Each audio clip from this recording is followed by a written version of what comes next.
Kakek D baru saja selesai berburu dan ingin pulang. Tiba-tiba seorang pria muncul dari hutan lebat di kejauhan. Sambil berlari ke arah sini.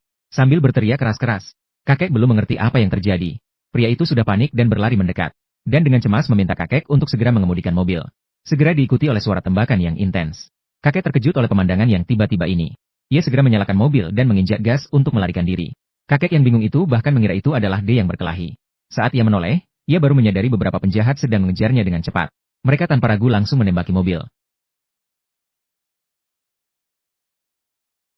Melihat para penjahat terus mengejar tanpa henti, pria itu segera mengambil elki kakek untuk melawan. Meskipun akurasi tembakannya sedikit kurang, namun ia berhasil menakuti beberapa orang mundur. Setelah sementara terhindar dari bahaya, kakek akhirnya memiliki kesempatan untuk bertanya apa yang terjadi. Tapi pria itu seolah tidak mendengar. Hanya sibuk mencari jejak para penjahat di sekeliling. Takut para penjahat akan mengejar lagi. Sampai memastikan mereka sementara aman. Saraf pria yang tegang akhirnya mulai rileks. Namun, menghadapi pertanyaan si kakek yang tak mau menyerah.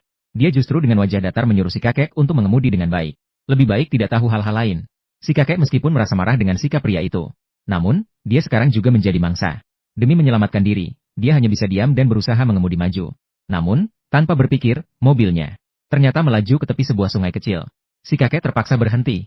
Setelah memeriksa sejenak, dia segera menyatakan bahwa mereka harus berbalik dan mencari jalan lain. Namun, pria itu bersikeras tidak setuju. Karena jika mereka berbalik, kemungkinan besar akan bertemu para penjahat itu.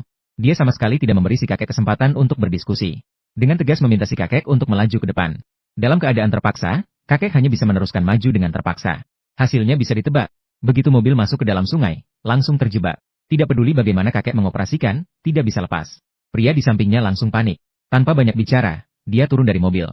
Menggunakan semua tenaga yang ada untuk mendorong mobil. Namun meskipun keduanya mengerahkan segala cara, mobil tetap tidak bergerak. Dalam keadaan kelelahan, pria itu juga hanya bisa memilih untuk menyerah. Memikirkan bahwa para penjahat mungkin akan mengejar. Dia segera mengeluarkan elki dan ingin meninggalkan mobil untuk melarikan diri.